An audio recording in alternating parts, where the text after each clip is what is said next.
cordial saludo a todos ustedes y que nuestra reunión de esta conferencia virtual pues tenga los resultados que esperamos.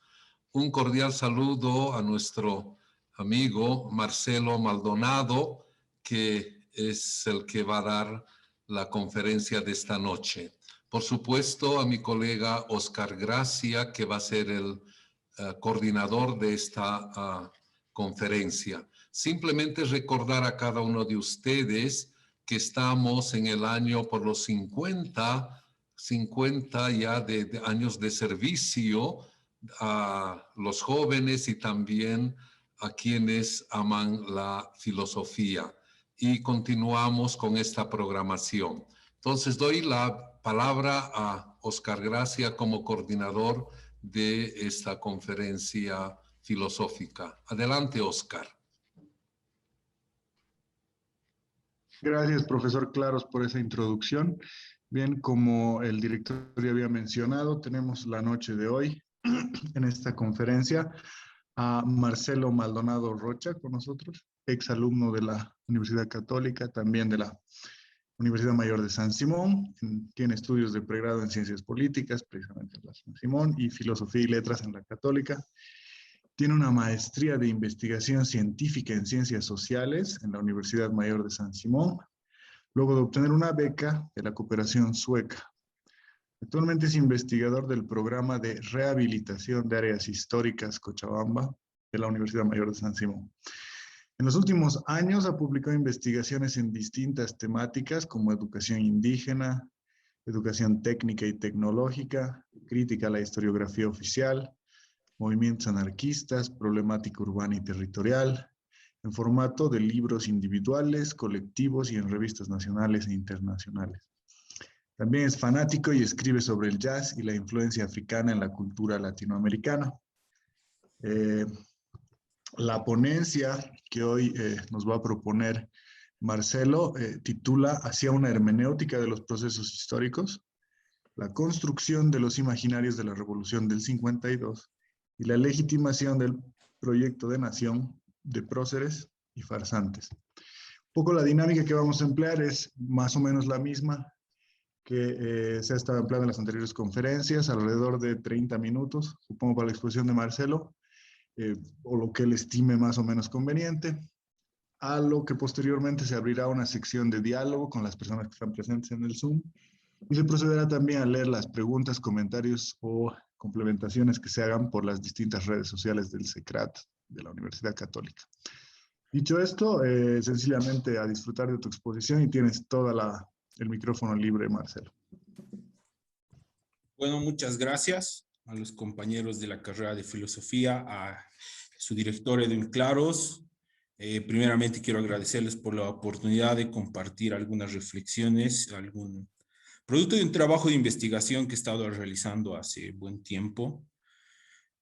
Pues creo que me he enfocado en entender el siglo XX de Bolivia, específicamente desde varias aristas, tanto la educación, los movimientos indígenas, entender un poco cómo se ha escrito la historiografía oficial y procesos de territorialización también, ¿no?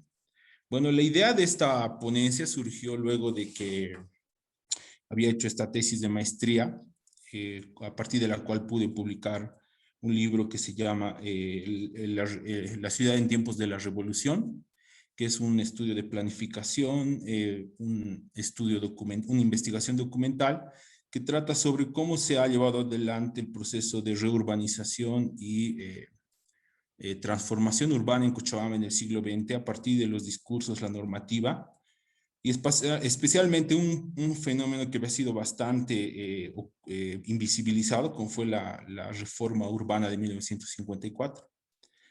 Esta tesis, gracias a una convocatoria que hubo en la San Simón con apoyo de la cooperación sueca, fue publicada y va a ser presentada próximamente. Y me parecía bien interesante mientras revisaba unas memorias municipales, que son más o menos el conjunto de ordenanzas municipales que se reúnen a lo largo de una gestión municipal.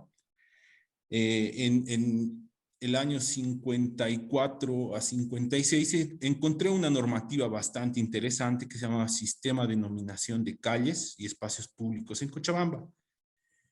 Y esta normativa estaba articulada a todo un proceso de reestructuración y reurbanización de Cochabamba, y frente a la necesidad de nominación de nuevos espacios públicos, nuevas calles, había evidentemente la intervención de un aparato ideológico que había determinado cómo se iba a hacer la nominación de las calles. Me pareció interesante que de acuerdo a las zonas se había determinado ciertas prioridades. Por ejemplo, en lo que tenía que ver al sector del barrio de la universidad, se había determinado que los referentes para la nominación sean personajes ilustres de la universidad, alcaldes, estadistas.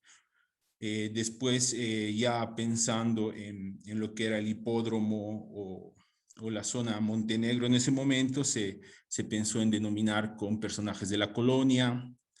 Lo que tenía que ver con Cala Cala, lo que tenía que ver con Tupuraya, se comenzó a nombrar con referentes del nacionalismo revolucionario.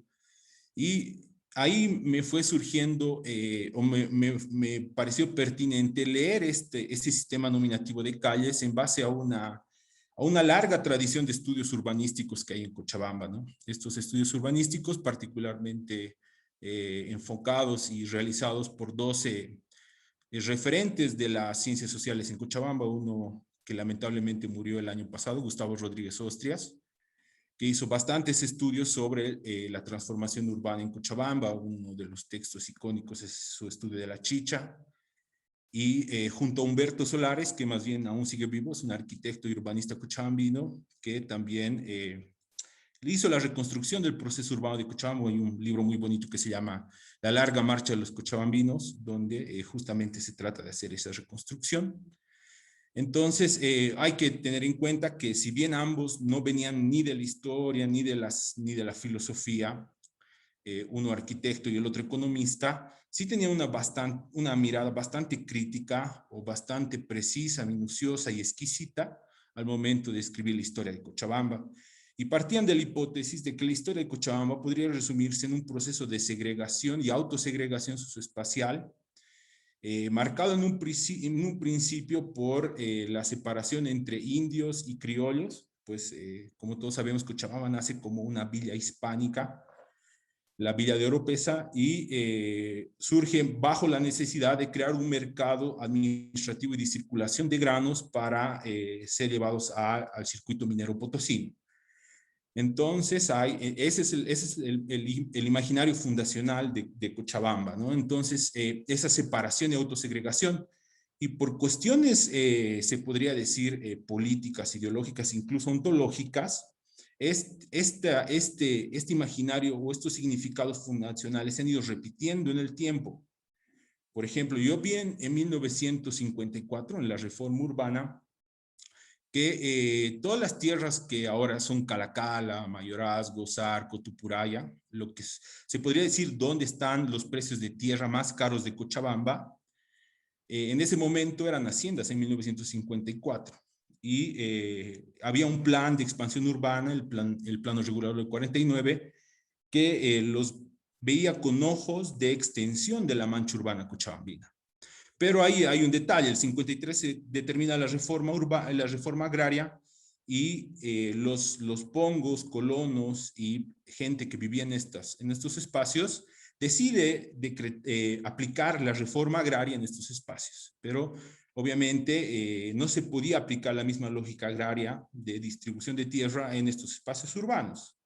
Entonces, lo que pasa es que se crea esta reforma urbana de 1954, aplicada a toda la nación, pero tiene determinante importancia especialmente para Cochabamba y Santa Cruz, porque si bien había un casco histórico alrededor de la ciudad, lo que mandaban eran las haciendas, las grandes extensiones de tierra. Entonces era necesario dividirlas, fragmentarlas, entregarlas en lotes.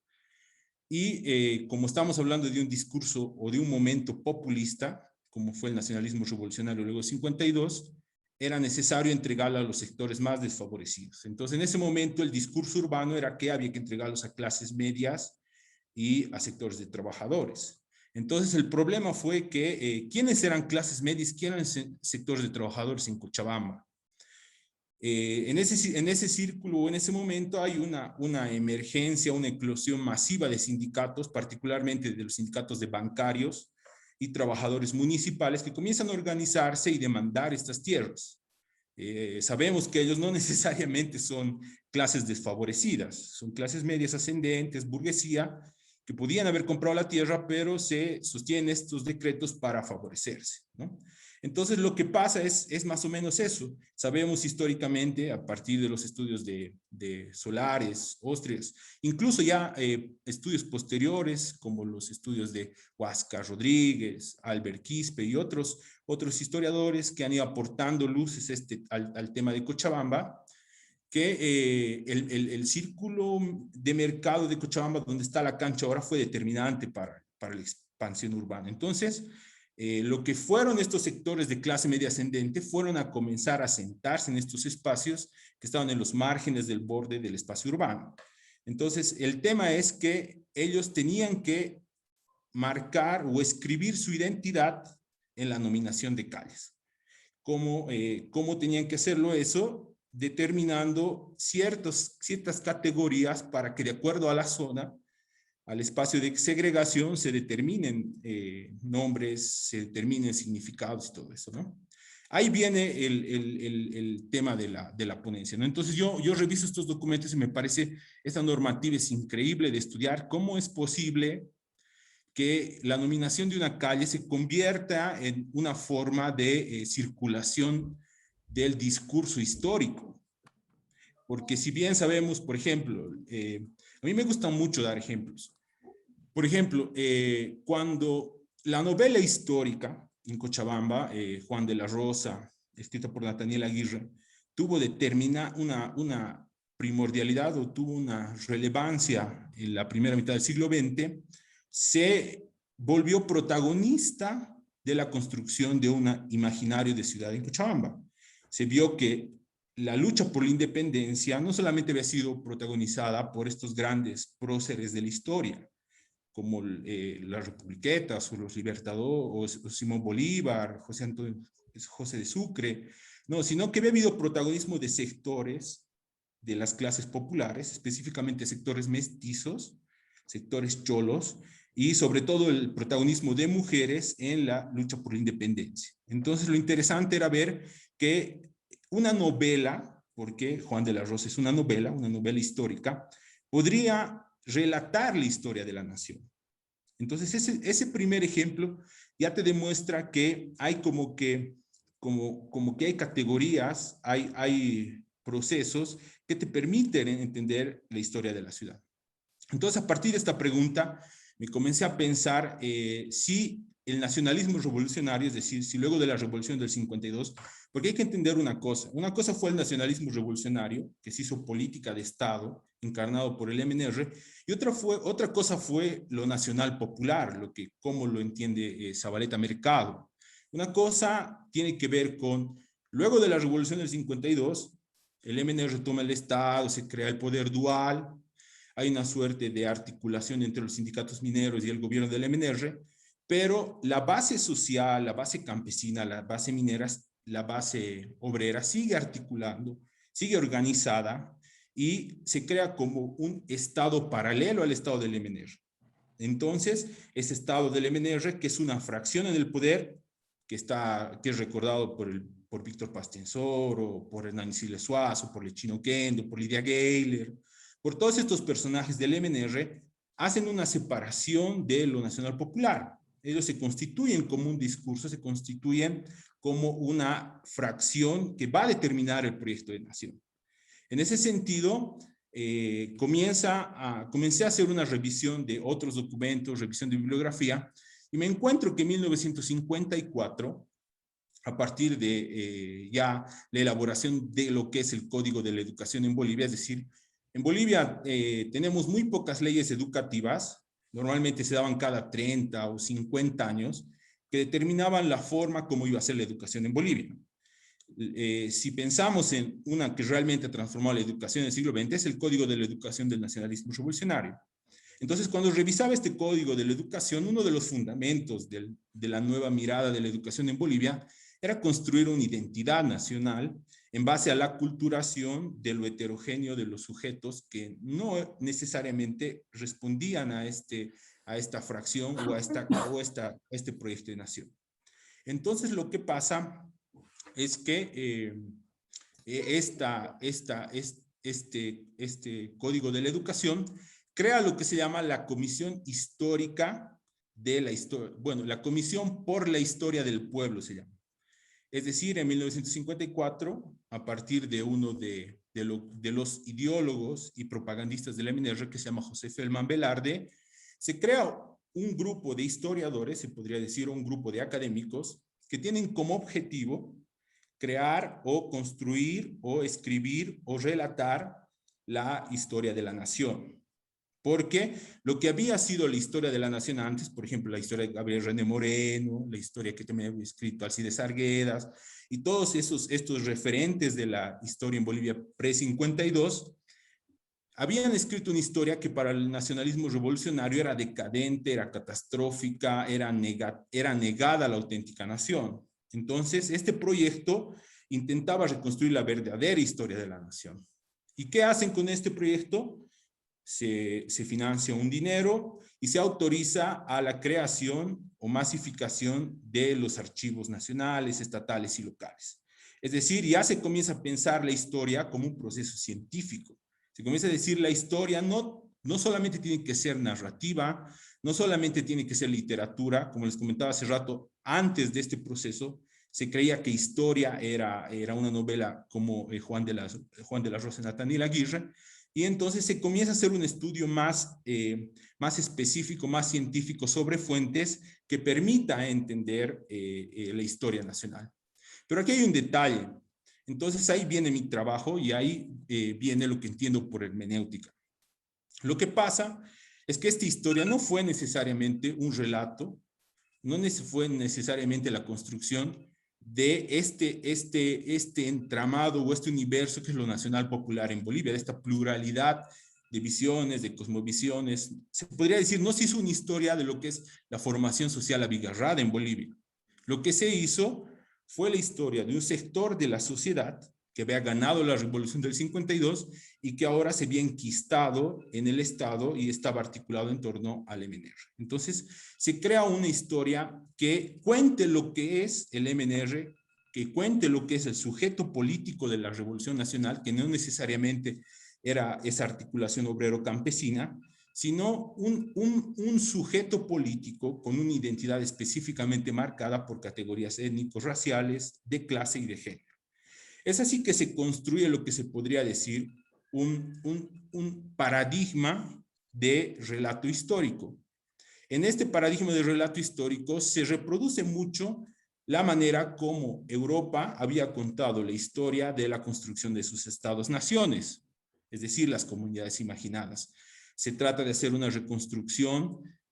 El nacionalismo en Europa trató de reconstruir sus líderes históricos, trató de reconstruir su monarquía, trató de reconstruir su lengua, trató de reconstruir su identidad, pero de una manera que estuvo enfocada en una oligarquía, en una aristocracia específicamente pudiente, alfabetizada, ilustrada, que pudiera construir la identidad nacional. Entonces se hizo casi lo mismo, pero cambiando de sujeto político hacia el mestizo y el cholo. El mestizo y el cholo se volvieron protagonistas de la historia en Bolivia y obviamente con rasgos muy específicos, una historia muy caudillista. Por ejemplo, la historia del 52, y aquí quiero hacer un paréntesis, por ejemplo, trabajos muy importantes como el de Mario Murillo, La bala no mata sino el destino, es un primer esfuerzo de deconstruir o desmontar esta historia.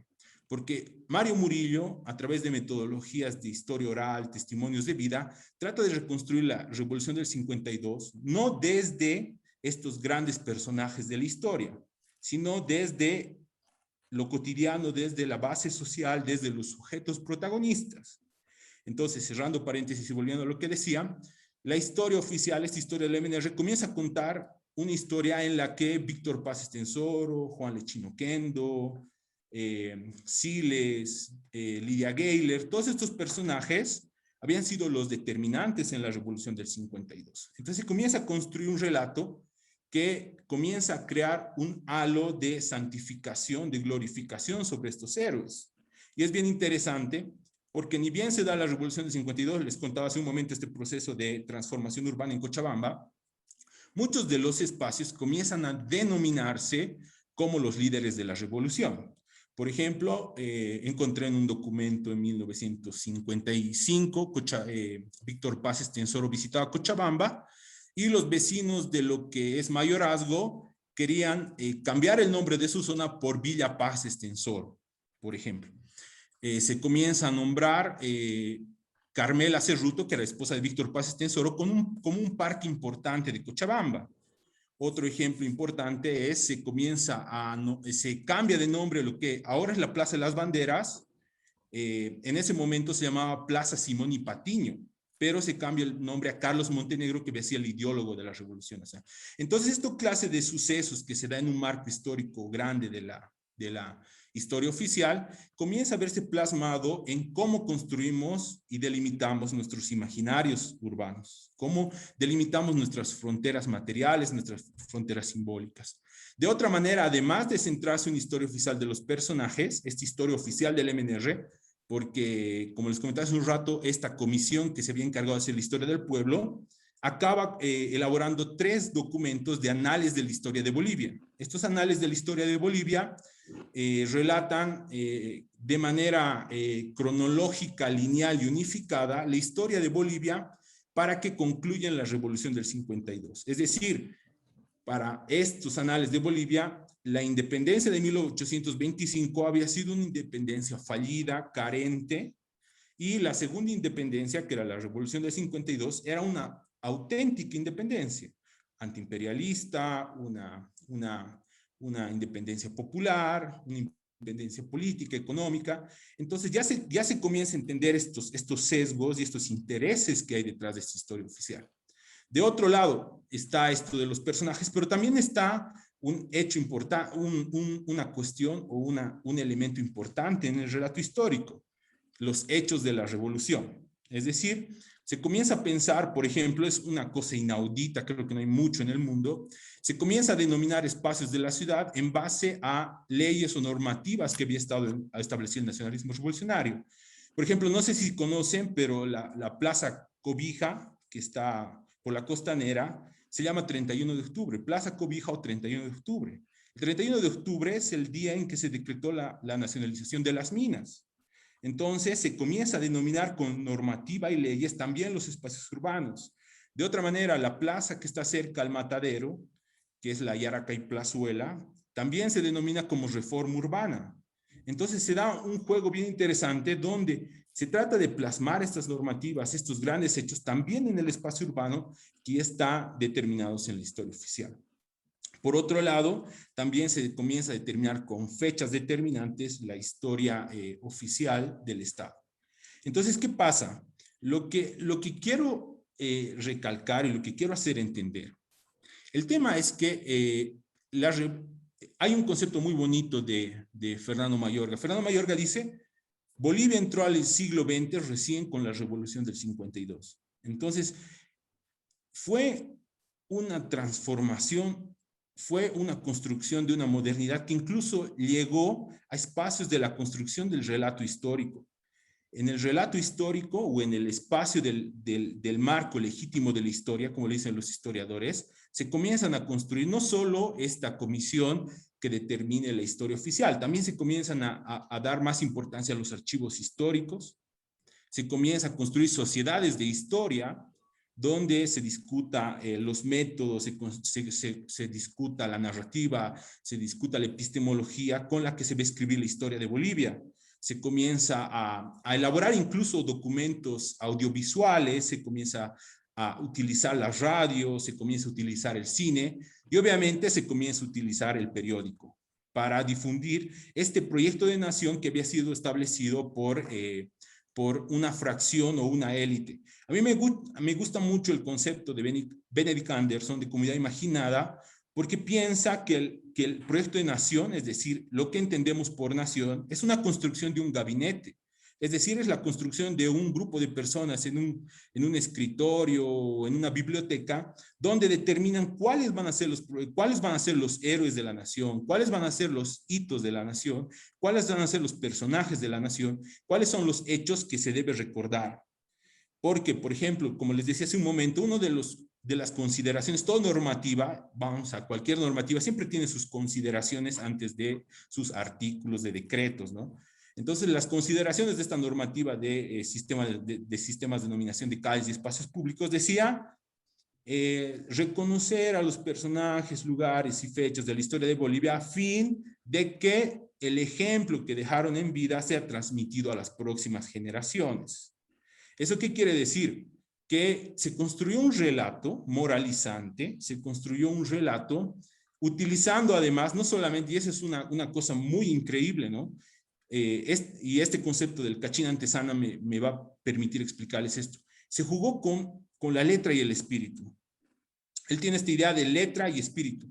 La letra es lo que está en la normativa, lo que se escribe, por ejemplo, la nacionalización de las minas es la expropiación de los grandes varones del estaño, de sus intereses. La reforma agraria es la expropiación de los hacendados y la distribución a los campesinos. Eso es lo que nos ha quedado en la letra, en el imaginario de la sociedad. Pero si uno va al análisis del espíritu de la normativa, ve, por ejemplo, que la reforma agraria exigía que los campesinos paguen por la usurpación o la otorgación de sus tierras. Tenían que pagar, incluso en algunos casos, si no podían devolver el pongueaje o no podían devolver el precio en el que habían sido comprados, tenían que convertirse en asalariados de sus mismos patrones. O, por ejemplo, la nacionalización de las minas supuso un pago de expropiación a los varones del estaño. Pero eso la historia no te lo relata con detalle, te lo pone en las letras minúsculas. Entonces, esa es la letra y el espíritu. La letra puede ser el discurso radical, puede ser el discurso que se establece en el imaginario, pero el espíritu es la continuidad de prácticas coloniales, prácticas jerárquicas, prácticas de estratificación social, donde siempre se determina que una élite, una fracción en el poder va a ser la favorecida con la normativa. Entonces, volviendo a lo que les comentaba, lo que determinó fue la creación de este paradigma de historia, que al final es el proyecto de nación que se constituyó o se creó y se estableció hasta el advenimiento de los movimientos cataristas, indianistas, indigenistas, donde se comienza a discutir este proyecto monoidentitario. Se dice, la sociedad boliviana no tiene solo una historia. La sociedad boliviana no es la revolución del 52 y el protagonismo del MNR. La sociedad boliviana, y hay un libro bonito de Laura Gotkowicz, La revolución antes de la revolución, ha sido un proceso de acumulación de luchas campesinas, indígenas, que han sido invisibilizadas por el relato nacionalista. Entonces, esa es la clave de este hecho. Como se ve, no solamente se construyó esta gran historia del país, sino que se hizo circular esa historia del país. Y ese es el mejor ejemplo. A ver, Benedict Anderson dice que la construcción del Estado-Nación se da a través del capitalismo impreso, es decir, la imprenta, la constitución del léxico, de la novela nacional y diferentes productos que circulan en una sociedad que es lectora, que es alfabeta, que sabe leer. Pero en la Bolivia del siglo XX, específicamente en la década del 50 y 60, teníamos 50-60% de gente analfabeta. Entonces ellos no podían concurrir a los libros, no podían concurrir al periódico, no podían concurrir a la gran historia de la nación. Entonces, ¿qué hace el Estado cuando la gente o la sociedad no puede concurrir a estos espacios? Crea lo que se denomina los mecanismos de circulación hegemónica. ¿Qué son estos mecanismos de circulación hegemónica? Uno de ellos es la nominación de calles, otro es el establecimiento de monumentos monumentos donde se determina, se hace referencia a un líder, a un momento de la historia de un país. También se establecen calendarios. Por ejemplo, el calendario es una forma de categorización, de construcción de una identidad espacial, temporal, homogénea. Es decir, todos nos sometemos a este tiempo y a este espacio. Desconocemos los calendarios agrícolas con los que comunidades indígenas conciben el espacio y el tiempo. Se establece como único el calendario de un país, donde además se hace referencia a hitos y a momentos históricos. Por ejemplo, hay un estudio muy interesante de la François Martínez, donde justamente hace un estudio sobre el calendario en Bolivia, como sobre todo en la época, en el siglo XIX, las disputas por el poder estaban muy visibilizadas en el calendario. Por ejemplo, cuando Melgarejo entró al poder, determinó 4 días de libertad, 4 días de feriado, y su idea era establecer para siempre esto, o cuando Belso entró al poder, o cuando se perdió la Guerra del Pacífico. Entonces, diferentes elementos que establecen también temporalmente estos modelos de circulación hegemónica. Entonces, la idea es pensar que esta historia oficial tiene diferentes estrategias y mecanismos de circulación. Tiene los grandes anales de la historia, tiene la novela histórica, puede tener la sociedad histórica, pero también puede tener algo tan sencillo y tan cotidiano como una nominación de una calle, como un monumento, la creación de un espacio de la memoria, ¿no?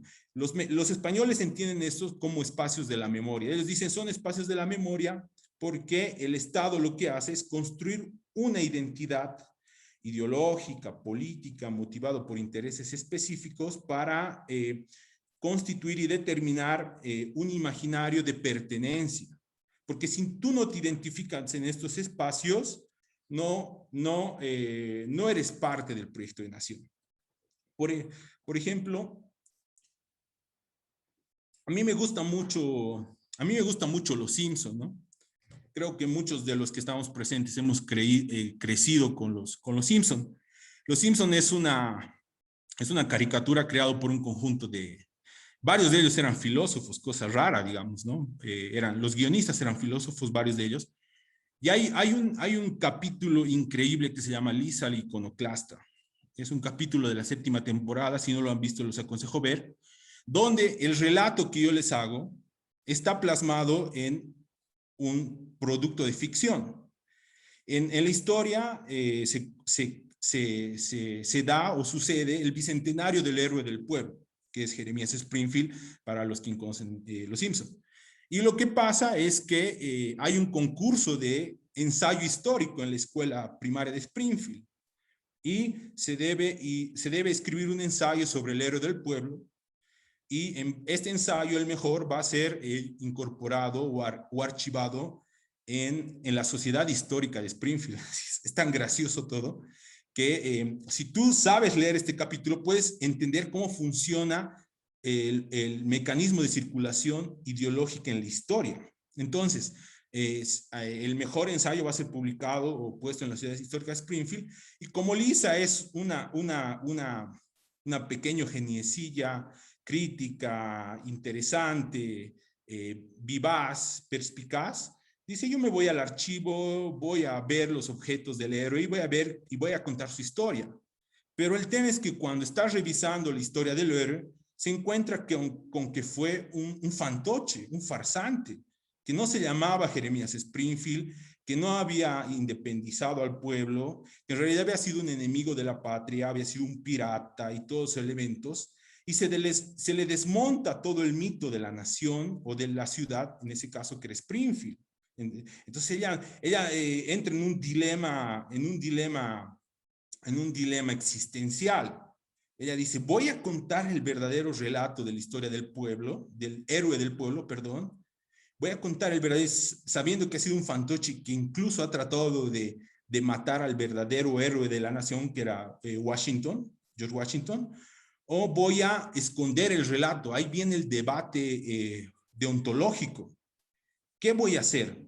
voy a actuar como debe actuar un historiador ético, mostrando la historia como es, o voy a dejar que la imagen y la figura y el halo del héroe siga articulando los principios morales y éticos que articulan a las ciudades. Es decir, crea una unidad.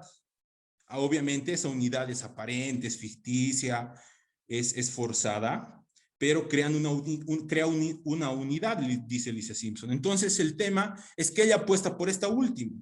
Y acaba el capítulo diciendo, este héroe fue grande porque justamente permite la construcción de esta comunidad imaginada. Permite que los valores, figuras de una nación, estén articulados, aunque el héroe, que en realidad es una ficción, haya sido un farsante, pero los historiadores lo hayan construido como el prócer, como el libertador. Y eso puede pasar con diferentes héroes y ha pasado con diferentes personajes en la historia de Bolivia. Por ejemplo, Sebastián Pagador se sabe que era un traficante de esclavos. O se sabe que Murillo, el gran libertador de la paz, tenía igual un vínculo específico con la esclavitud. Por ejemplo, se sabe que el gran Franz Tamayo, el creador de la pedagogía nacional, nunca estaba de acuerdo con la liberación de los indios, que es más, la creación de la pedagogía nacional, entre líneas se puede entender que su finalidad era que el indio se quede en el espacio rural, que sea tecnificado a su mano de obra, que sea preparado para potenciar el trabajo agrícola y nunca migre a la ciudad, porque en la ciudad se pervierte, se encuentra con el mestizo, se encuentra con el cholo y se sabe que también él era un gran hacendado. Pero la historia del 52 te lo cuenta como el creador de la pedagogía nacional y así pasan con todos estos grandes héroes de la nación. Entonces, utilizando este ejemplo de la ficción, yo digo, más que ficción parece realidad, digamos, ¿no? Es como si el capítulo de Los Simpson estuviera acoplado a la realidad cochabambina, digamos, ¿no? Es lo mismo con lo que pasa con, por ejemplo, la Plaza Virrey Toledo, o pasa lo mismo con la Plaza Ruiz de Orellana, o pasa lo mismo con la Plaza Jerónimo de Osorio. Están como las grandes plazas, están como los grandes monumentos, como si contaran la historia de la nación, pero nadie se ha preguntado qué ha hecho este individuo por esta ciudad. Además de, por ejemplo, en el caso de Jerónimo de Osorio, aplicar una normativa que le había dado Virrey Toledo para construir una villa hispánica en un pueblo de indios, obligando a todos los indios de los alrededores de Tapacarí, del Valle Alto y todo, a migrar a la ciudad para trabajar como obreros, como constructores, trabajar como pongos, digamos, ¿no? Pero claro, pero es el gran héroe de la nación. Incluso creo que para el 20 de octubre, un movimiento feminista aquí en Cochabamba hizo una performance muy interesante en el monumento de Jerónimo de Osorio, que está en la plaza, en la Yareca y Plazuela, ¿no? Le puso la imagen de Camacho, le puso la cara de Carlos Mesa, le puso a los testículos del caballo, le puso la cara de Arturo Murillo, le pusieron una bolsa de pititas, que no sé qué. Realmente ese fue un acto de construcción de otro tipo de memorias, de espacios de la memoria. Entonces, esa es la idea. A ver, lo que pasa es que si para adelante, yo creo que ahora estamos en un momento de democracia por venir, como diría Derrida, ¿no? Estamos en un momento de porvenir. No estamos en lo concluido. Sabemos que estamos en un momento complicado para el país. Y los relatos históricos deben tener en cuenta justamente esta clave hermenéutica, yo creo, ¿no? Esta posibilidad hermenéutica, y me remito a la lectura que tiene Gadamer de estos procesos, ¿no? Cómo se construye la hermenéutica histórica. Primeramente, normalmente, desde Platón sabemos que conocer es reconocerse.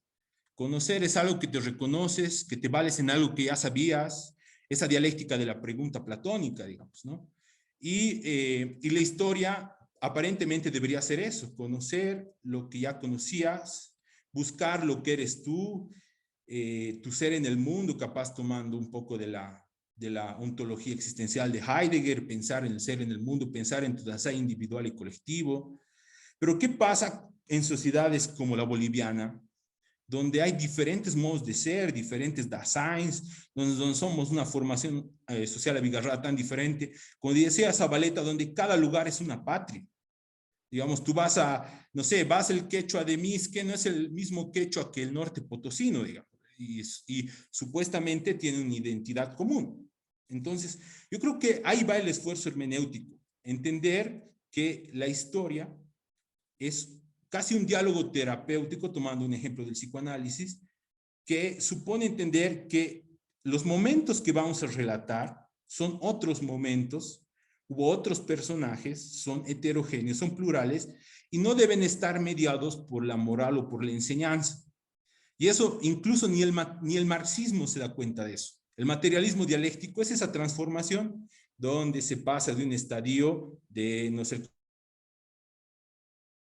un estadio, no sé, medieval, se pasa a un estadio de capitalismo temprano, donde siempre hay como una dialéctica, donde se deja una enseñanza moral, se deja un principio, y esa continuidad de esos principios es la que construye la historia de la nación.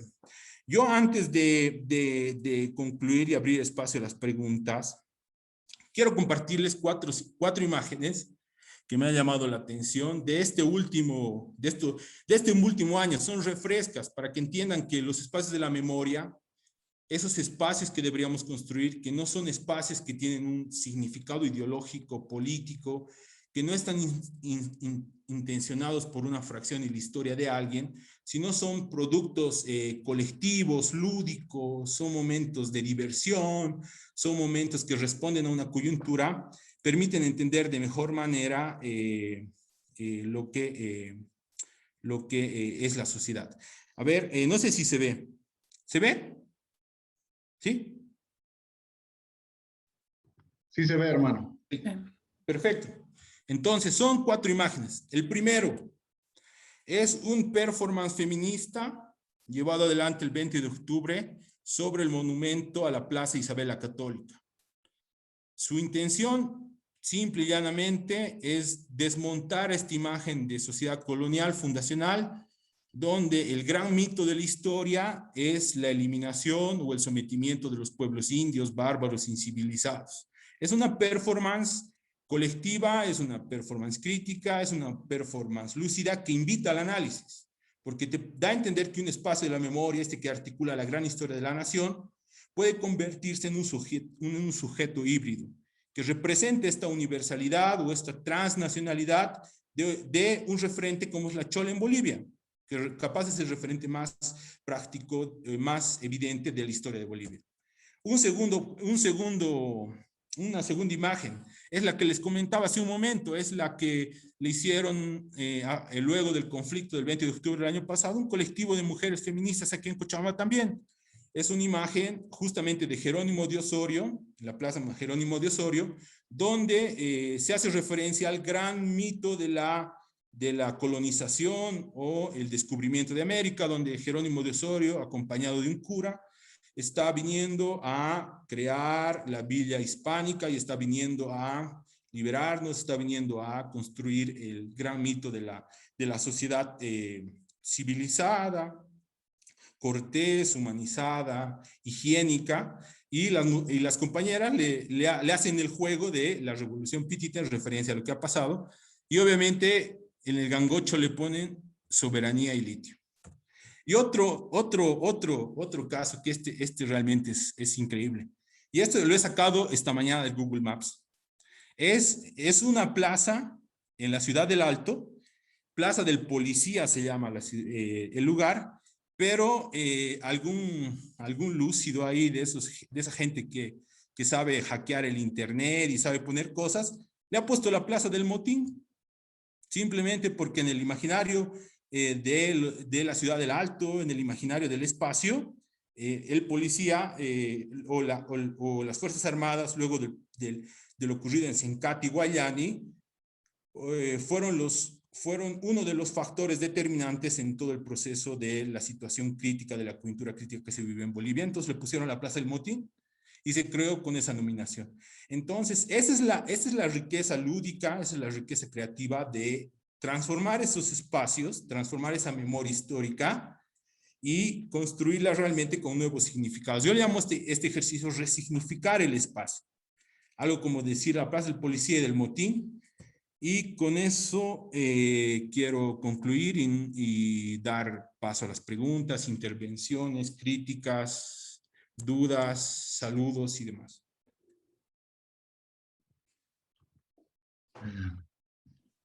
Muy bien, muchas gracias, Marcelo. Esa muy rica exposición. Y como habíamos anunciado, entonces vamos a permitir a las personas del Facebook, perdón, a las personas del Zoom que puedan tomar la palabra levantando la mano. Ahí ya tengo una levantada. Bueno, no sé si Iván está levantando la mano o está festejando, porque había una mano primero y una corneta después. Pero bueno, en todo caso, si es que tú tuvieras algo que decir, Iván, lo puedes hacer. Si no, voy a dejar la palabra a la segunda persona que levantó la mano, que no sé de nuevo si estaba pidiendo la palabra, Daniela Elías.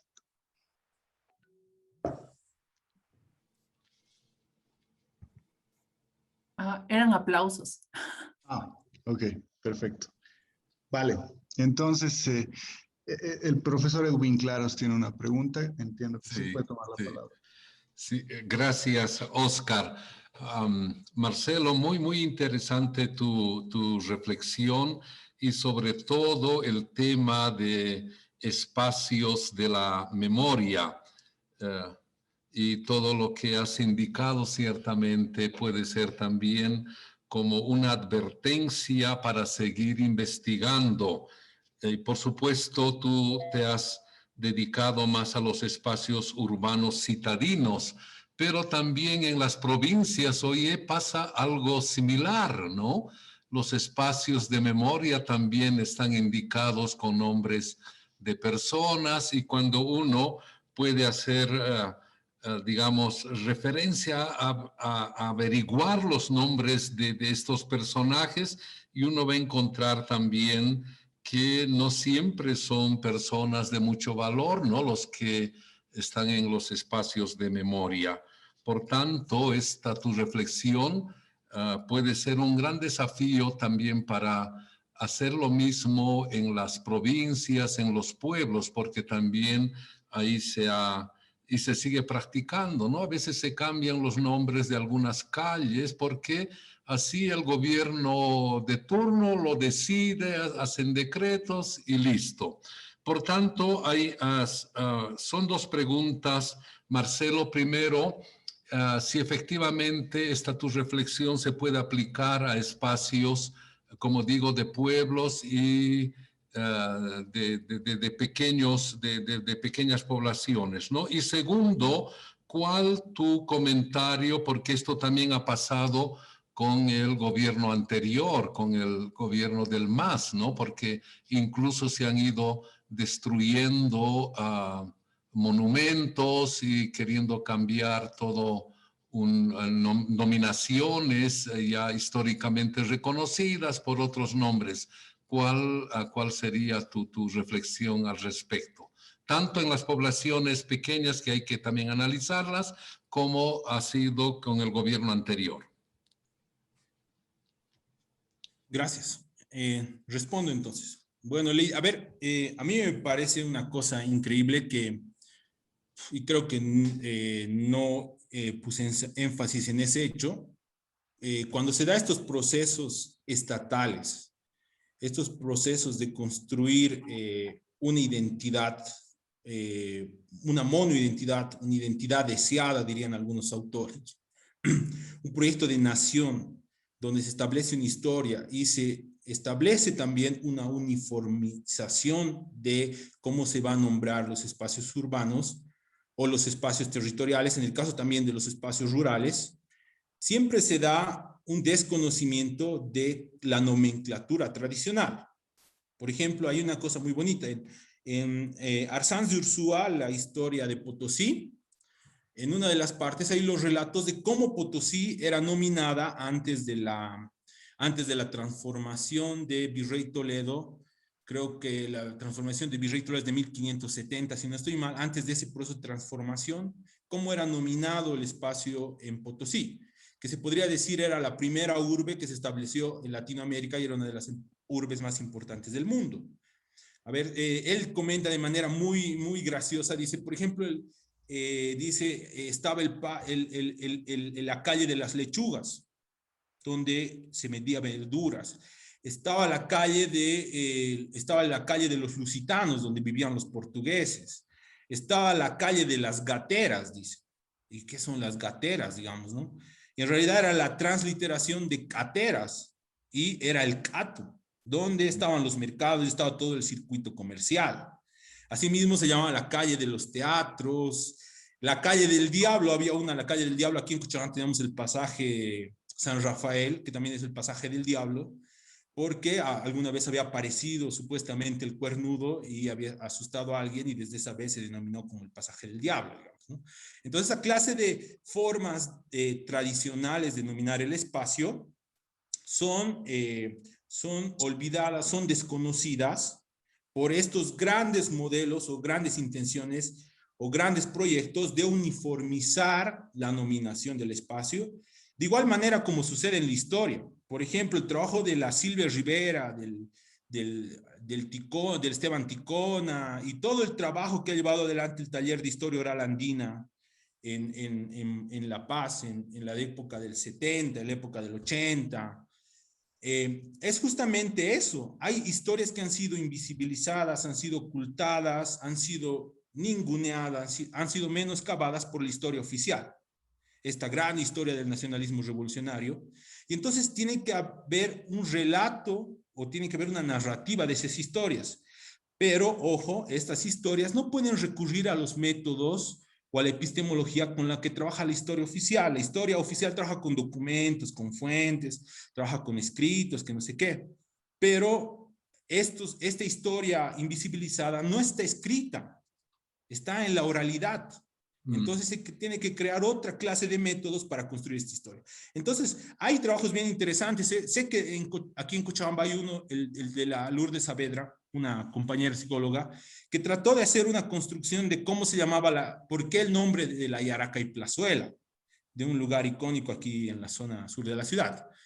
Bueno, no es tan zona sur, ahora es casco histórico, digamos, ¿no? Pero entonces hay ese esfuerzo y en el espacio rural pasa lo mismo.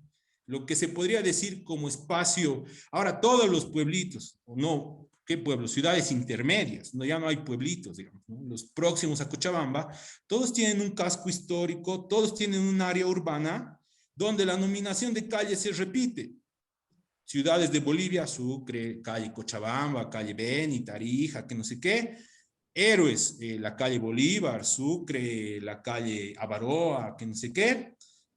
Fechas determinantes, digamos, ¿no? No sé, la calle de la Independencia, no sé qué, la plaza colonial, que no sé qué. Entonces, el modelo se ha reproducido en todos los espacios. Si va usted a Cochabamba, si va a Sucre, el modelo de uniformización de la historia y cómo se plasma en el espacio es el mismo. Simplemente que tiene particularidades locales.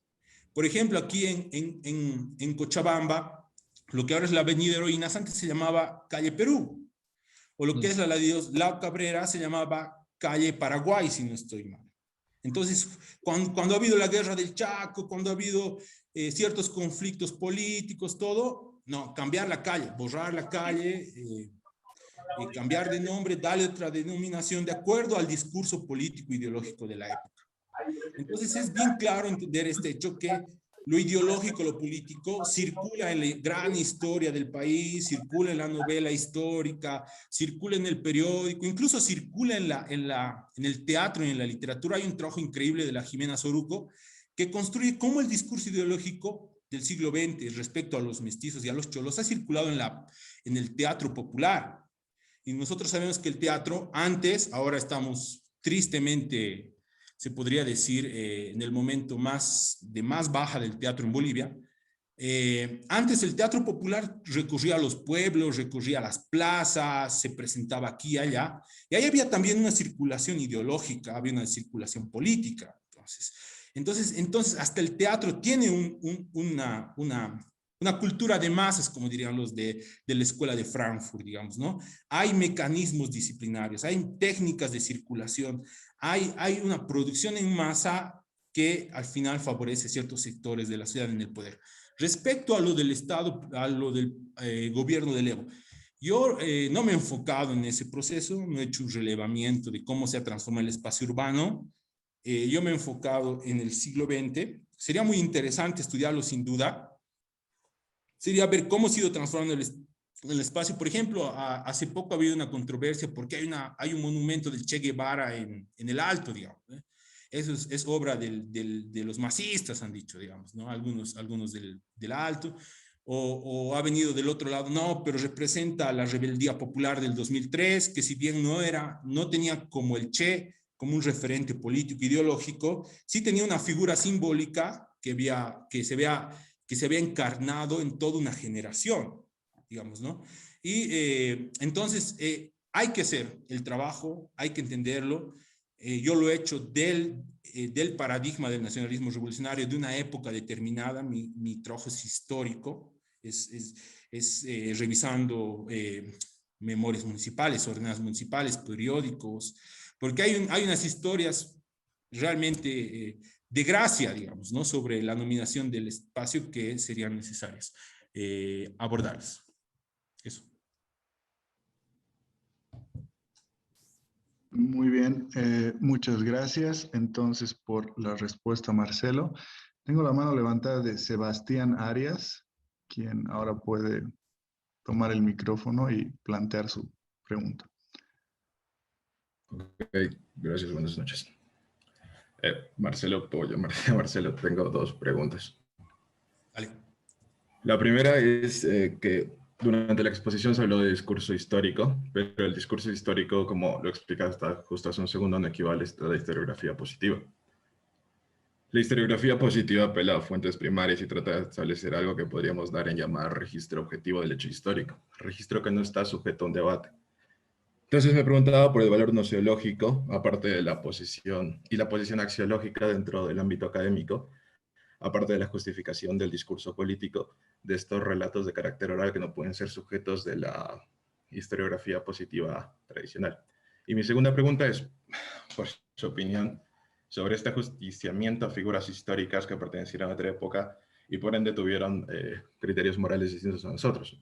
Osorio o Isabel la Católica, que por ejemplo tiene un montón de esqueletos en el closet, pero perteneció a otra época. Por ejemplo, ella fue la que declaró las leyes de Burgos, que reconocían a los nativos americanos como ciudadanos de la corona precisamente por ser católicos, que acaba derivando esta reconceptualización de las figuras históricas desde las coordenadas morales contemporáneas, acaba derivando en lo que pasó en Gran Bretaña el año pasado, por ejemplo, con todo el asunto de Black Lives Matter, que acabaron tirando figuras de estatuas de Francis Bacon o de Winston Churchill.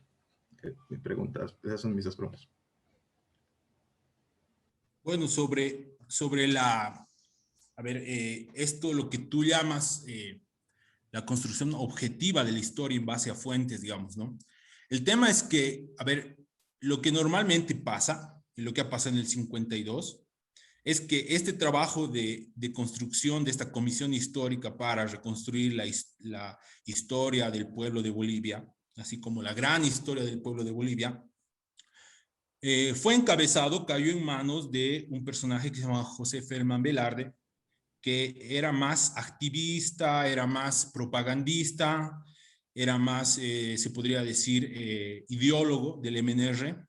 Entonces su intención, de hecho, ya partía de que no iba a ser lo que tú concibes como objetiva, digamos, ¿no? Iba a haber una intención ideológica, política por detrás. Y eso es la ambivalencia del discurso nacionalista revolucionario, digamos. No puede ser muy revolucionario, muy radical en el discurso, pero en la práctica es muy conservador, es muy continuidad de categorías coloniales, de categorías de clase, étnico-culturales, digamos, ¿no? Entonces se reproducen nomás ciertas categorías. Entonces lo que pasa es que, por ejemplo, esta historia está muy marcada por una línea del materialismo dialéctico marxista, digamos, ¿no? Y eso se ve en todas las normativas, se ve en los anales de la historia, incluso se ve en un documento que es exquisito, que se llama el álbum de la Revolución Nacional, que es un conjunto de secuencias fotográficas de imágenes, donde se trata de contar la historia del país a partir de imágenes, que también fue, que acompañó todo este proceso. Este álbum de la Revolución creo que es de 1955, y hay un trabajo muy lindo de Silvia Rivera sobre esto, Iconografías de la Revolución creo que se llama. Justamente este discurso trata de dejar siempre como una enseñanza moral de un periodo histórico para el paso del siguiente. ¿Qué quiere decir eso? Te cuentan la historia de la colonia, te cuentan una historia lineal, cronológica, unificada, de sujetos políticos, de personajes, de lugares, de hechos.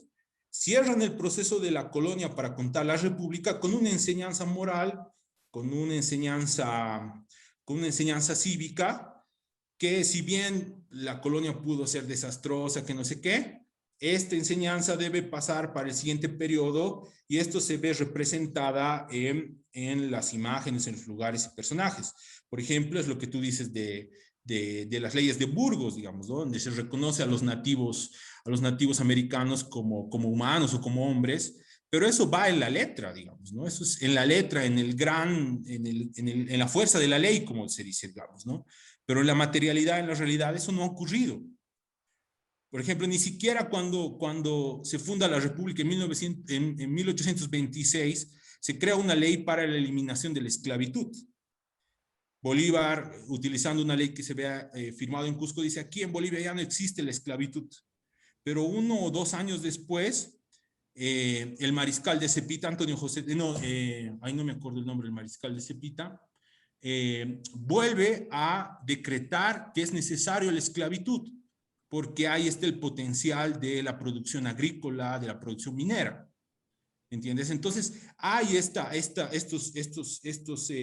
mensajes, hay estos preceptos morales de una época que pasan a la otra, y que se van y se van y se van acumulando, y son los que forman la historia de un país, pero es igual una cronología lineal intencionada en ciertos personajes.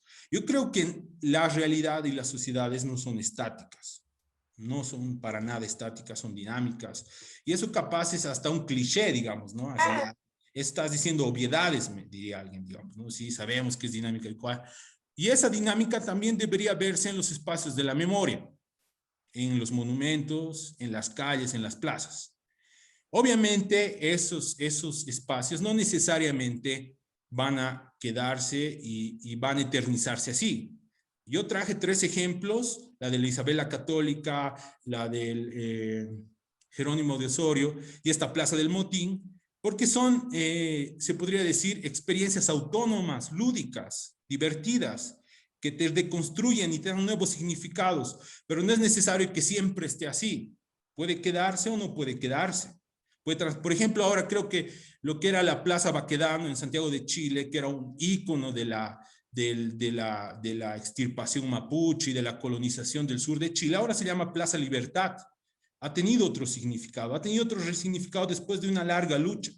Entonces, los espacios de la memoria pueden cambiar, en algunos casos para siempre, o no necesariamente para siempre, por un buen tiempo, pero en otros con algo tan lúdico como un evento, una circunstancia, un fenómeno que te da otro resignificado en el espacio, y eso es lo que queda, digamos, ¿no? Queda en la historia eso, y no es necesario su permanencia.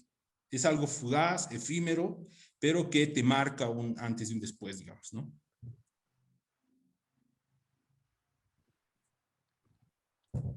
Bien, gracias entonces por la respuesta y por la pregunta a ambos, Sebastián y Marcelo. Y bueno, invito a las personas que sigan pudiendo levantar la mano para solicitar la palabra y hacer alguna pregunta o aclaración. Bueno, bien, en la medida en que ellos no lo hagan, yo me voy a permitir, Marcelo, extenderte una consulta, que no sé si era lo que digamos, se relacionaba con el tema central de tu exposición, pero me podrías dar alguna perspectiva. Yo recuerdo que en la propia tradición occidental hay algunos momentos de pensamiento interesantes a través de los cuales reflexiona profundamente sobre el concepto de nación. Y en relación con esta cuestión de la historia y de la manipulación histórica, digamos. O sea, la idea de la invención histórica de la nación, digamos, es clara en muchos autores, Gellner, Hobsbawm, contemporáneos, pero en el siglo XVIII creo que es, espero que sí, a fines del siglo XVIII, o del XIX, no recuerdo bien, Ernest Renan, ¿no? En esa conferencia famosa, ¿qué es una nación? Precisamente dice esto, una nación no es solo una comunidad de recuerdos, sino una comunidad de olvidos, dice, ¿no? Y cita precisamente el hecho de que la Francia y la forma en la que Francia es pensada en ese momento no sería posible si no tuviese siempre en cuenta, con, digamos, total fidelidad histórica, aquellas masacres que habían dado lugar a la unificación de Francia. Y en algún punto llega a plantear la idea de que el avance de la historia es el mayor riesgo, digamos, el avance del trabajo histórico es uno de los mayores riesgos para el sentido de la totalización nacional que se implica en el concepto de nación. Entonces, lo que yo te quería preguntar en primera instancia es si tú ves que este trabajo de revisión, de búsqueda minuciosa de la historia en torno a formas simbólicas, procesos distintos de los oficiales, más bien sería una forma de contraponerse o de combatir lo que implica en términos ideológicos el término nación, ¿no? Que es precisamente un sentido de unificación, de unitariedad, de etcétera, etcétera. Si lo habías pensado en ese sentido. No, sin duda. Yo creo que le has dado en el clavo al tema, ¿no? Yo creo que en realidad sí, pues es que hay que tener en cuenta que este proyecto es un proyecto estatal y he partido de esta idea. El proyecto estatal es una fracción, es un grupo en el poder, como decía Benedict Anderson, es en un gabinete donde se arma esta historia, en una oficina, en un conjunto, en una fracción, y son ellos los que reconstruyen, delimitan, marcan la cancha para la construcción de esta historia de la nación. Pero obviamente detrás está toda la fuerza de lo popular, está toda la fuerza de la base social, digamos, ¿no? Que hace cosas como ponerle una pollera ahí se me dio el nombre ahora del monumento en La Paz, digamos, ¿no? Ponerle una cara de Carlos Mesa a Jerónimo de Osorio, digamos. Entonces, a Isabel la Católica, ahora sí me vino el nombre. Ponerle una pollera a Isabel la Católica, vestirle como una chola, digamos, ¿no? O ponerle figuras que representen el momento de reconstrucción de una oligarquía señorial y colonial, como fue el proceso que se vivió. Entonces, sí, sin duda, hay esta cuestión centro-periferia, hay esta cuestión de horizontal, vertical, esta cuestión de escribir, olvidar, digamos, ¿no? Obviamente, pero yo creo que se vive tiempos, ojalá no me equivoque, donde se apuesta por lo diverso, se apuesta por lo plural, se apuesta por construir sociedades cada vez más plurales, teniendo en cuenta la diversidad que hace, ¿no? Entonces yo creo que eso también debe plasmarse en cómo se construye el relato histórico, cómo se hace una historia de este tipo de sociedades, para que no sean necesariamente un relato histórico oficial, totalitario, unificado, articulado, donde los hechos estén determinados por elementos políticos, ideológicos y incluso axiológicos, digamos, ¿no? Bien, gracias por la respuesta, Marcelo. Voy a invitar nuevamente a que las personas que quieran hacer o tener una pregunta, una consulta, puedan hacerla ahora, levantando sus manos. A mí, si no, yo me voy a permitir hacer una que supongo que podría ser la última en todo caso. Marcelo, no sé si estoy totalmente de acuerdo, o sea, con todo lo anterior que has dicho, sí, con la caracterización que haces de Benedict Anderson, en el sentido de que él diría que la historia como se fabrica en un gabinete. Es decir, no, entiendo que esa es la postura de varios historiadores, pero creo que al menos Anderson se distingue profundamente de ellos, en el sentido en que, por ejemplo, dice imaginación aquí, dice algo distinto de invención. ¿no? Justamente contraponiéndose a Gellner.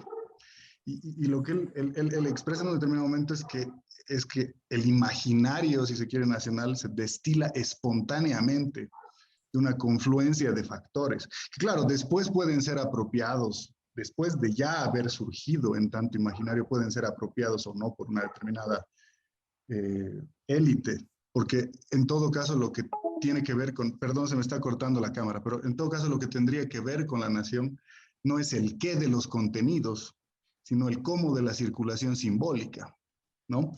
Por eso no tiene tanta importancia el contenido de las novelas o de los periódicos, sino el hecho de su lectura colectiva, digamos. Y entonces ahí o sea, entiendo que lo has dicho al final, cuando decías, por ejemplo, planteabas como una alternativa al modo de circulación simbólica literal propuesta por Anderson, por ejemplo, el teatro, ¿no?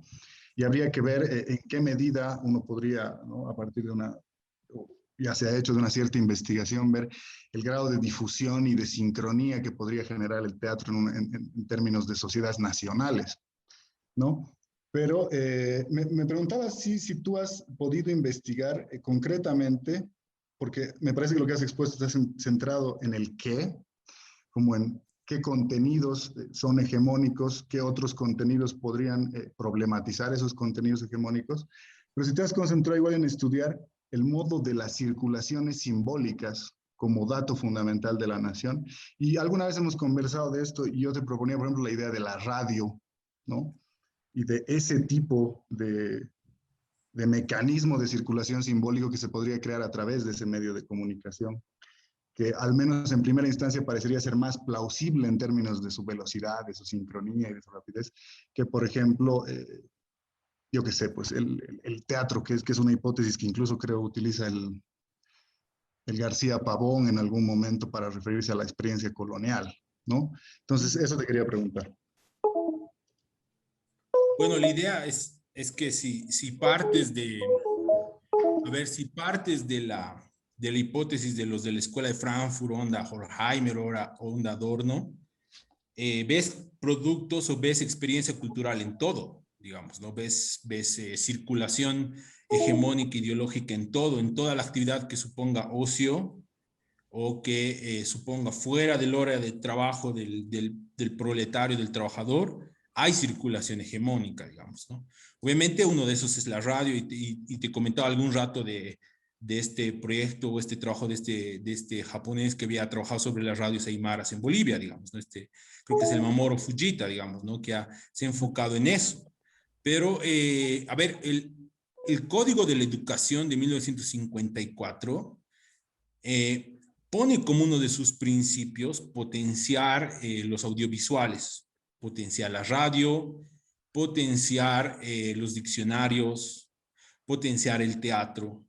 Entonces hay toda una estrategia, hay todo un conjunto de elementos que van a permitir ese cómo de circulación ideológica. Es como insistía, y también lo charlábamos esa vez contigo, en sociedades como no sé, los Estados-naciones, el surgimiento de los Estados-naciones en Europa, siglo XVII, siglo XVIII, tienes una sociedad no necesariamente masivamente letrada, pero incluso tienes un proletariado letrado, incluso en el siglo XIX, siglo XX, tienes un proletariado letrado. No por ahí, no por nada, los movimientos anarquistas, los movimientos marxistas tuvieron tanta presencia en los sindicatos obreros y los sindicatos de trabajadores, los sindicatos labriegos, digamos. Había una formación ahí, digamos, ¿no? Pero en la sociedad boliviana, debido específicamente, por ejemplo, muchos autores manejan esta línea, ¿no? De que la tenencia de tierra que estaba articulada a un sector muy pequeño de latifundistas, no solamente condicionaba el acceso a la tierra, sino condicionaba la educación, condicionaba la condición de ciudadanía, varios elementos. Entonces, tenías una sociedad altamente analfabeta.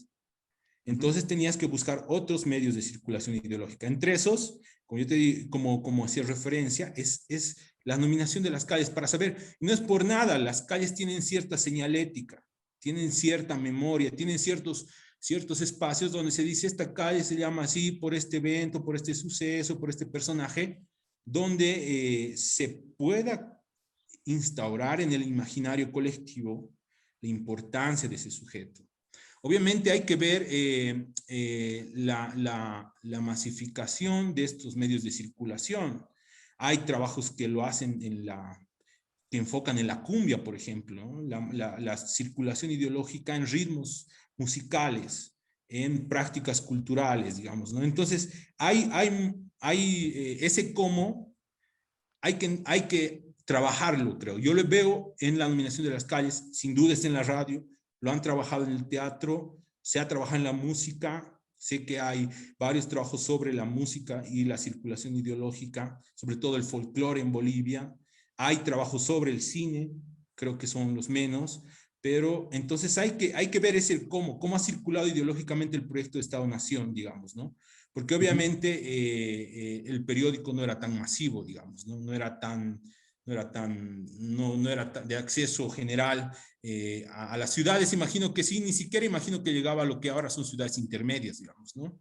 Entonces los periódicos llegaban mucho después, había mucho trabajo de radio, bueno, el trabajo de radio era muy disminuido, entonces hay que pensar en esas cosas, ¿no? Hay que pensar el cómo circuló, hay que hacer esa investigación y hay que hallar elementos comunes, hay que hallar categorías para estudiar esto, ¿no?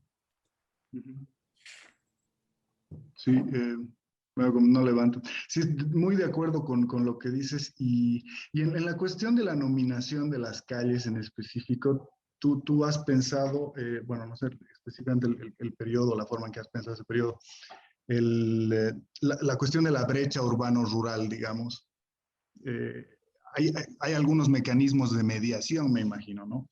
En términos de que la posibilidad de circulación simbólica a través de la nominación de las calles podría igual implicar de una u otra forma la población rural a través de dinámicas comerciales, tal vez, de ambulantaje, lo que se llama contemporáneamente o algo así. Bueno, es lo que hablaba en el principio, ¿no?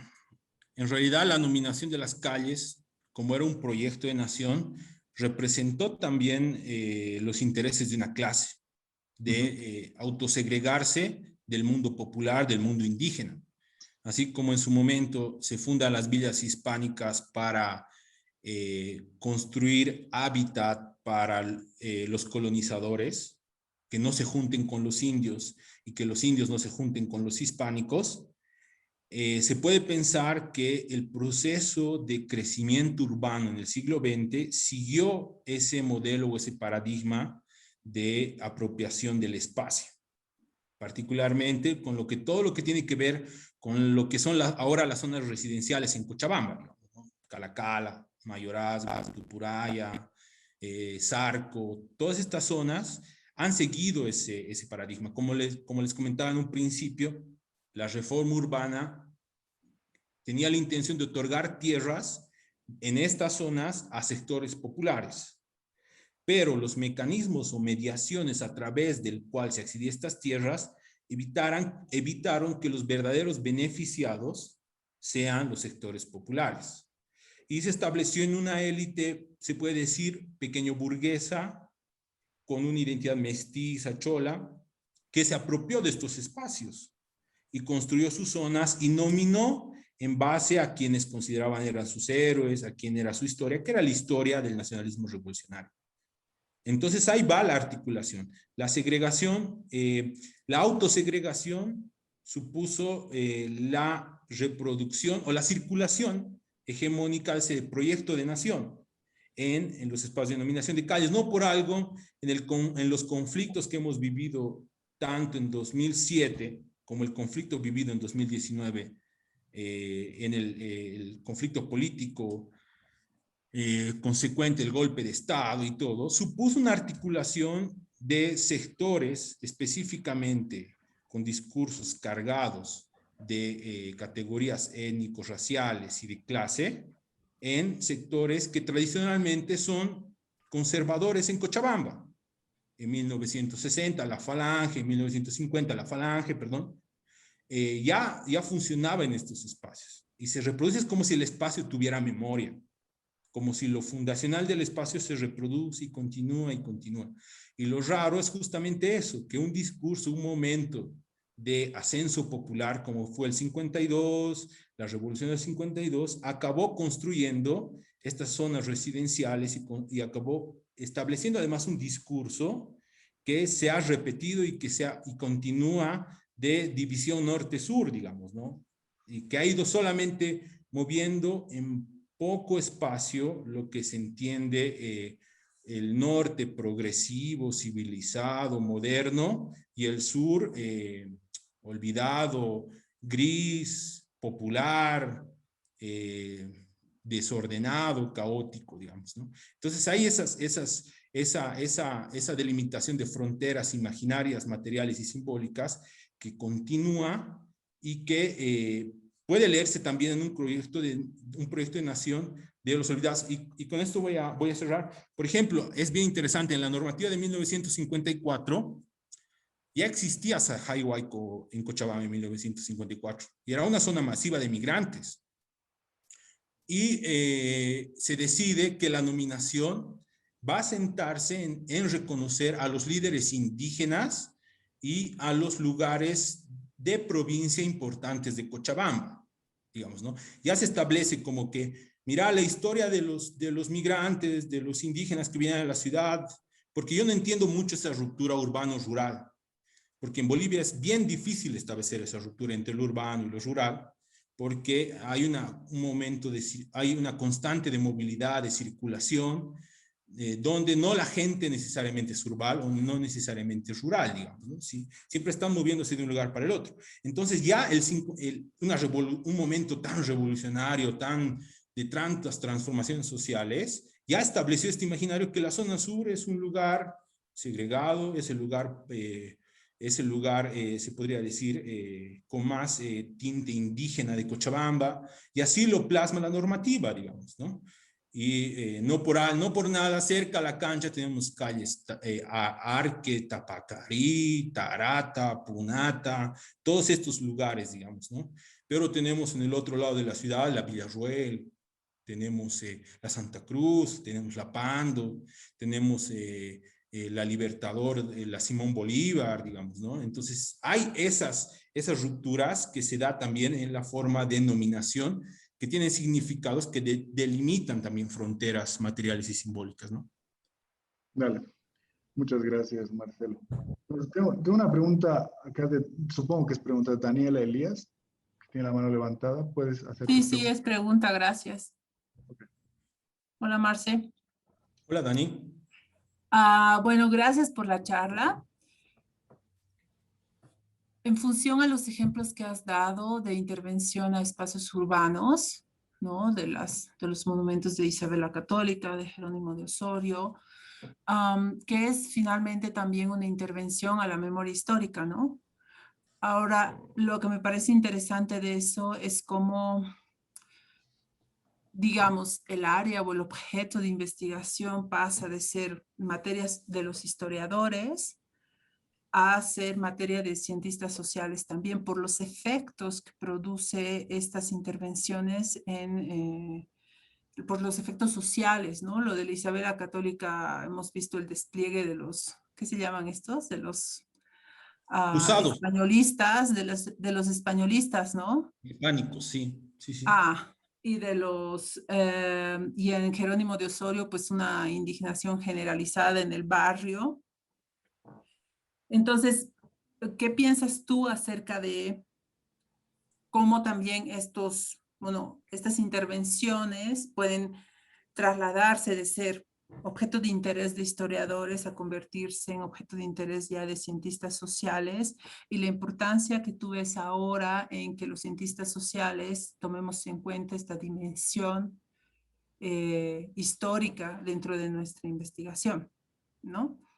Eso por un lado. Y segundo, creo que tu exposición también demuestra la potencia del espacio público, de nombrar el espacio público para la construcción de esta memoria histórica y de la legitimación también de relatos históricos, ¿no? Creo que lo que has expuesto nos hace dar todavía más cuenta de que la historia no es como pensábamos, ¿no? No es esta cosa inamovible, incuestionable, ¿no? Sino que también es producto de, se construyen en ciertos contextos ideológicos, de poder, de pugnas, etcétera. Pienso, por ejemplo, en el último año y esta intención en Cochabamba de la plazuela de Cala Cala, del grupo de la resistencia, ¿no? De renombrar la plazuela de Cala Cala, llamándola Resistencia Juvenil Cochala, en un intento de pues legitimar también su relato, ¿no? Y de ser parte de una historia legítima. Marce, gracias. Dale. Gracias. Buena onda por la pregunta, Dani. A ver, el Kachin Antesana tiene un concepto que se llama suplantación cognoscitiva, creo que dice. Suplantación cognoscitiva, sí. A ver, lo que pasaba es que en Bolivia no teníamos como mucha tradición en las ciencias sociales, ¿no? El trabajo de las ciencias sociales ha sido trabajado por literatos, por abogados, ha sido trabajado por otras áreas y no necesariamente por una formación académica en ciencias sociales, ¿no? Entonces, si tú vas y revisas estas áreas, revisas el trabajo que se ha hecho en estas áreas, puedes hallar insumos para el trabajo en ciencias sociales, digamos, ¿no? Entonces, la importancia, hay un texto muy bonito que es la historia es una forma de literatura, es de Jablonka. Y bueno, este texto justamente ve esta posibilidad y es un ensayo de defensa a las ciencias sociales, creo que es el subtítulo del texto. Y es justamente este hecho de que las ciencias sociales ahora trabajan o deberían enfocarse en el trabajo de lo que se denomina fuentes.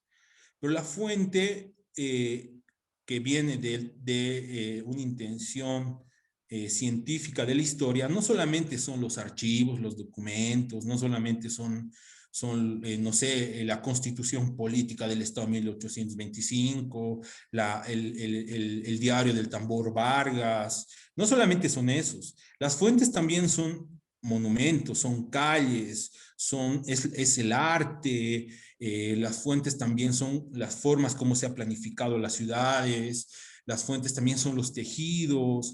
Entonces ya se ha ampliado y extendido el sentido de fuentes para el trabajo en historia. No solamente es ir y encerrarte en un archivo histórico documental en una biblioteca y revisar legajo tras legajo, revisar libro tras libro, revisar documento tras documento.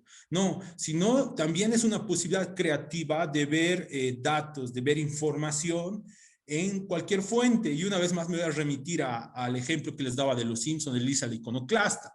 Lisa encuentra la historia de Jeremías Springfield en su bacín, en su flauta. Encuentra la verdadera historia de Jeremías Springfield en un pedazo de hoja que estaba dentro de la flauta que él tocaba. Entonces eso es muy simbólico o es muy significativo. Entonces la apuesta no solamente va por un ejercicio o por un trabajo de las ciencias sociales que se enfoque en una mirada histórica, sino en una metodología, en una postura epistemológica, claramente, que recoja o determine cómo se han construido los procesos sociales históricos que hacen a las sociedades.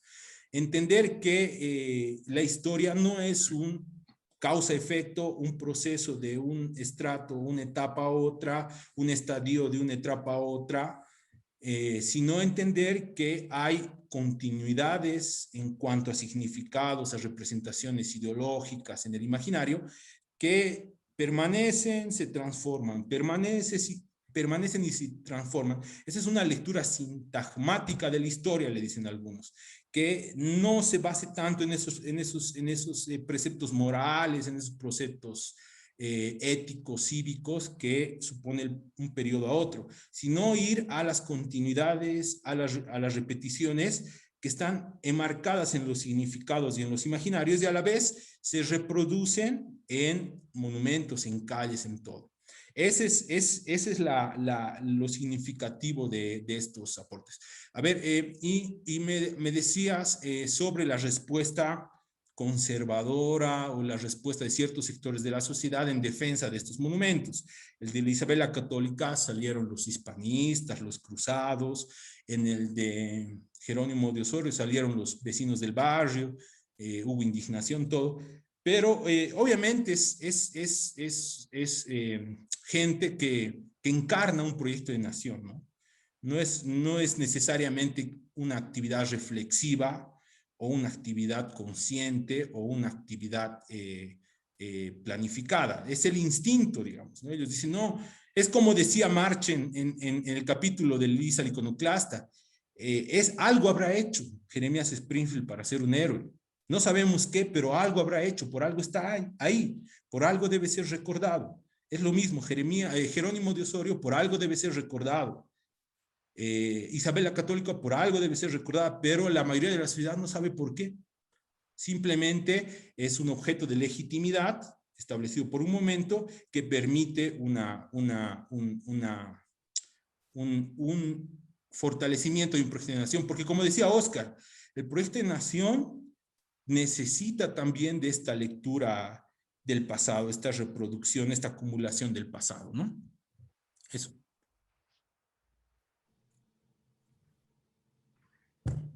Bien, muchas gracias, Marcelo. Como nadie más ha levantado su mano, creo que no hay más preguntas. Entonces, solamente reiterarte el agradecimiento por el tiempo que le has dedicado tanto a la preparación de esto como a la exposición y por formar parte de este ciclo de conferencias de la Universidad Católica. La palabra al profesor Edwin Claros, entonces, para que pueda cerrar. Muy bien. Gracias, Oscar.